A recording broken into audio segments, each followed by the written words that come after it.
This whole debate of going back and forth in the justice system has exposed the following. ZANU-PF has contaminated and corrupted our justice system through the criminal abuse of the courts. They are afraid of proper elections and are using nefarious, albeit failed attempts to remove legitimately nominated candidates from the ballot paper.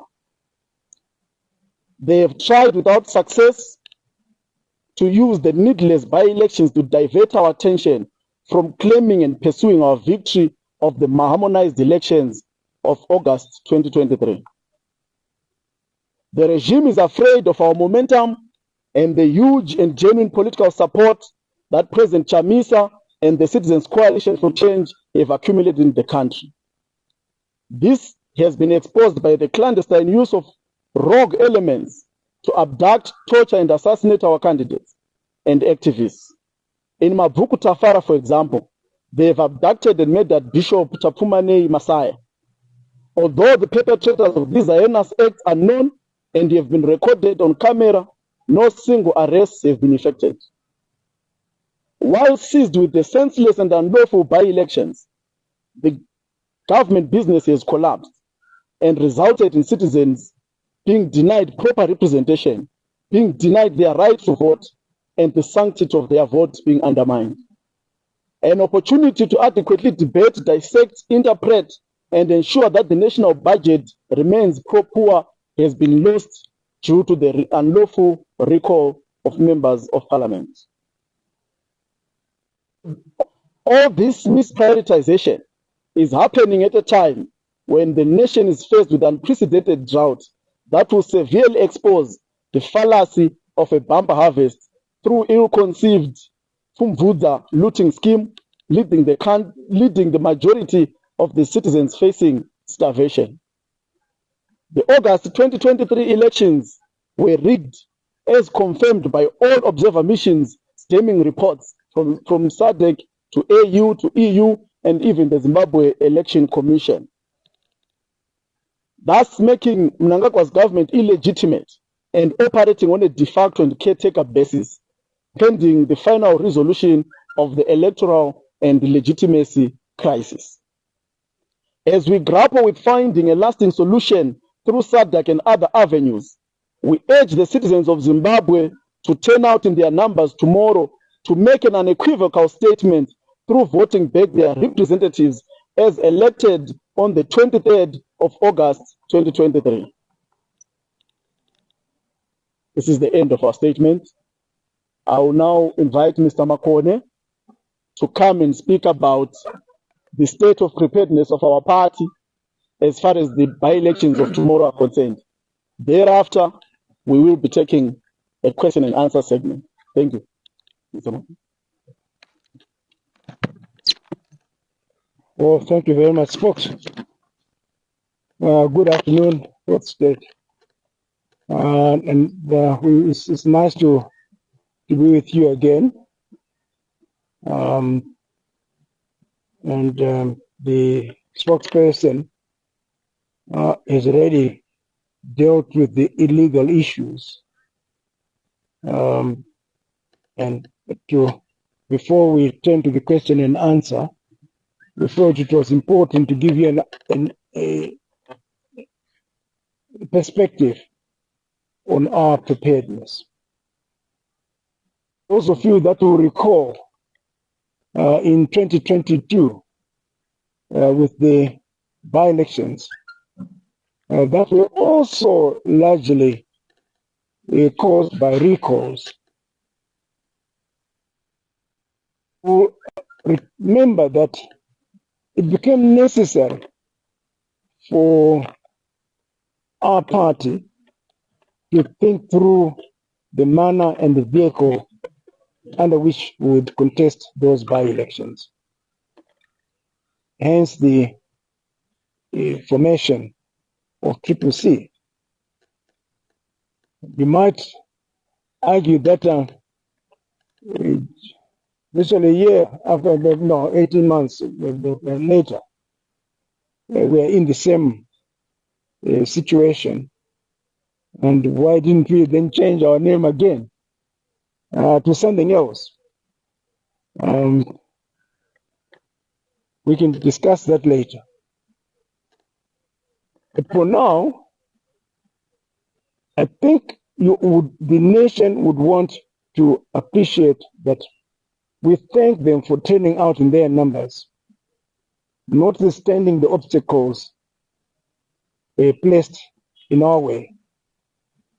Ballot papers that did not appear,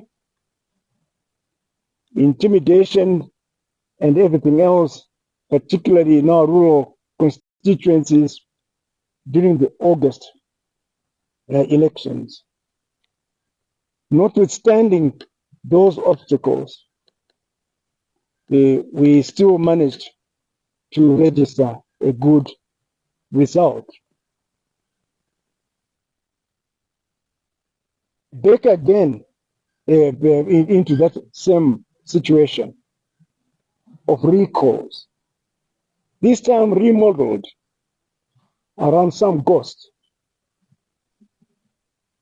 And the latest, the wonder of yesterday is that our candidates cannot or prevented from participating under our CCC ban.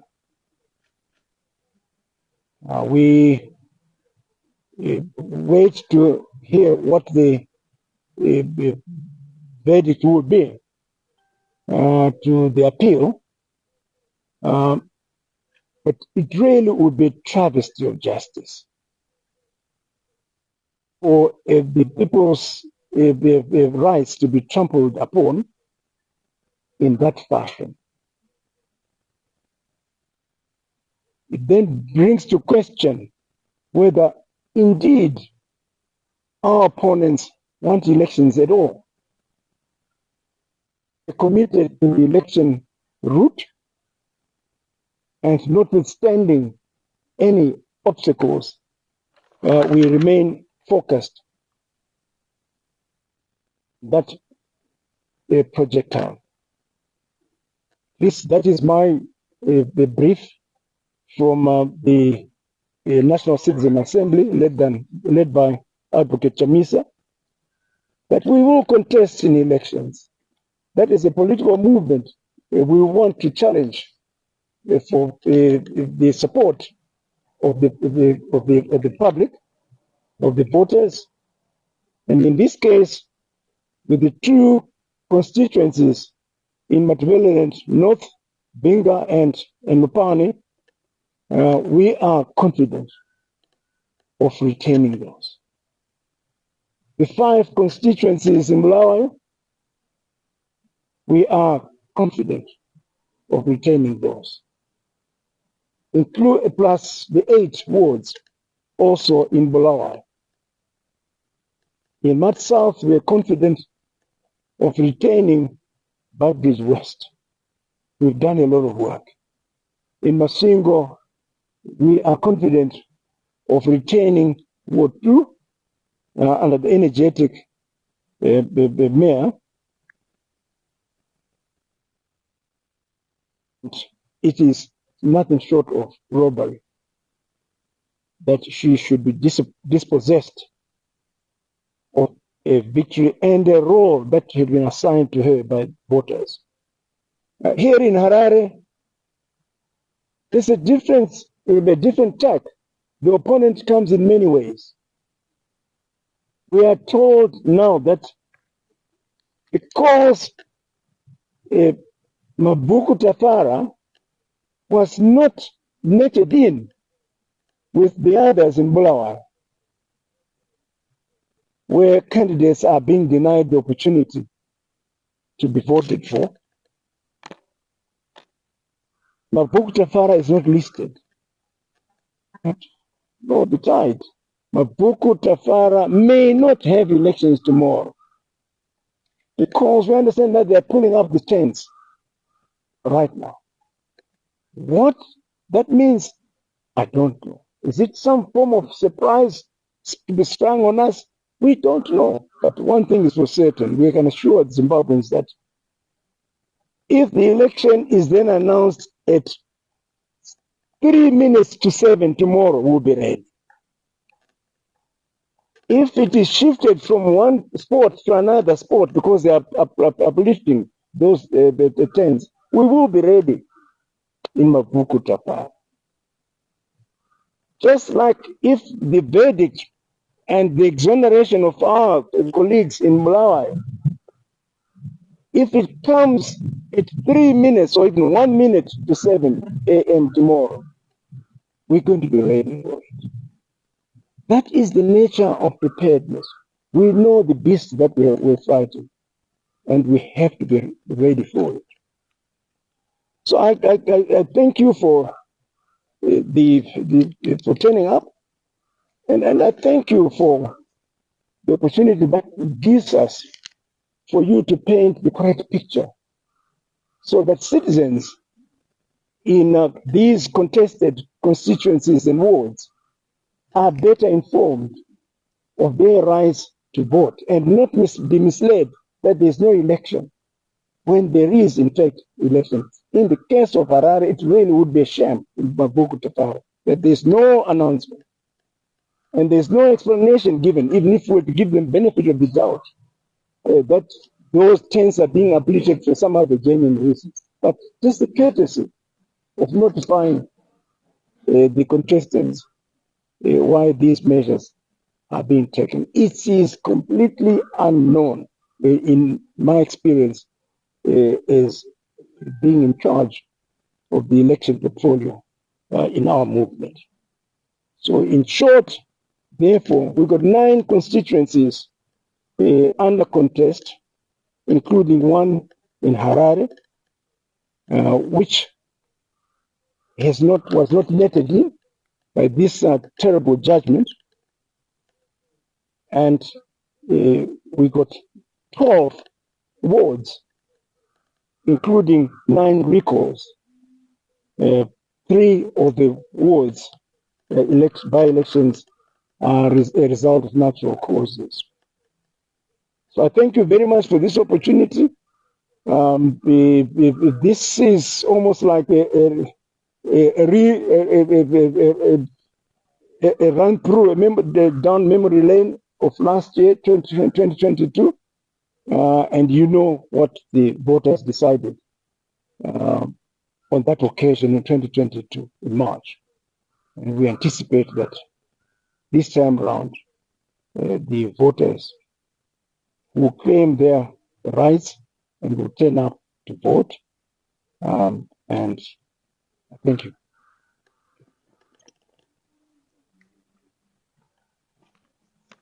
Thank you very much, Your Worship. In fact, as far as preparedness is concerned, we are even prepared for a whole fresh national election, which is, I think, what they are trying to divert our attention for. We have said together with all observer missions that the election in Zimbabwe was a sham and that it failed to produce a legitimate and legal leader, and that Mr. Mnangagwa and his government are there on a caretaker basis. And secondly, the government spends a whole 5 million into this election, and then they turn around last minute and say that there should be no election. So this madness continues in many different facets. But just to cut this short, we'll now invite questions, at least 3 questions. We respond, 3 questions, we respond. Yes. You are from?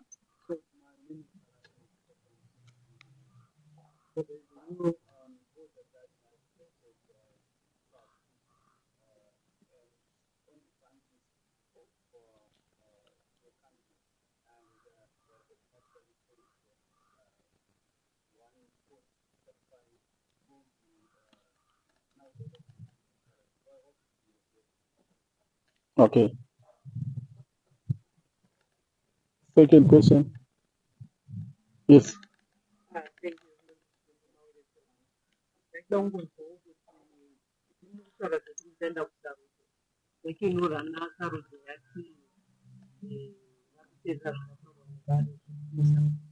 Mm.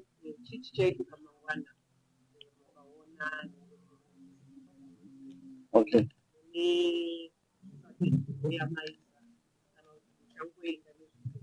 Mm.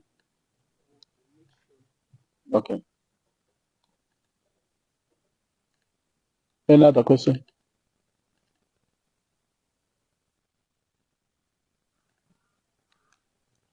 Well, what we've always been saying, there is a desperation to put an unpopular person in the name of Scott Sakupanya into parliament, using all unnecessary and necessary illegal means. This is obviously illegal.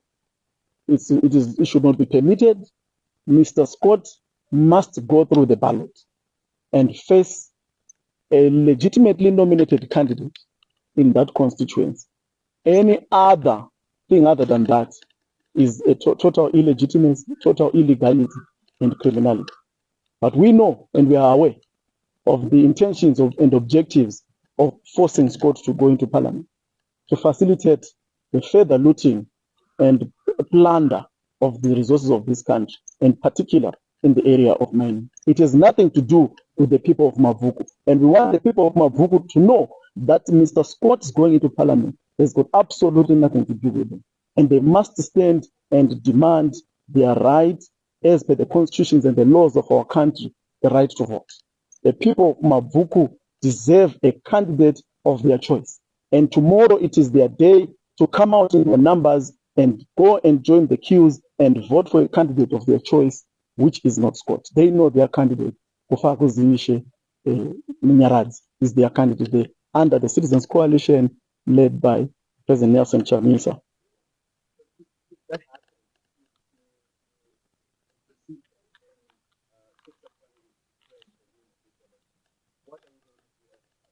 Already our lawyers are seized with that matter, challenging that in court.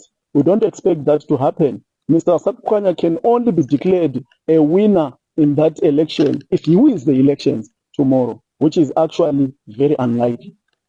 It is more possible for the sun to come from west to east than for Mr. Scott to win in Mavuku Tafara constituency.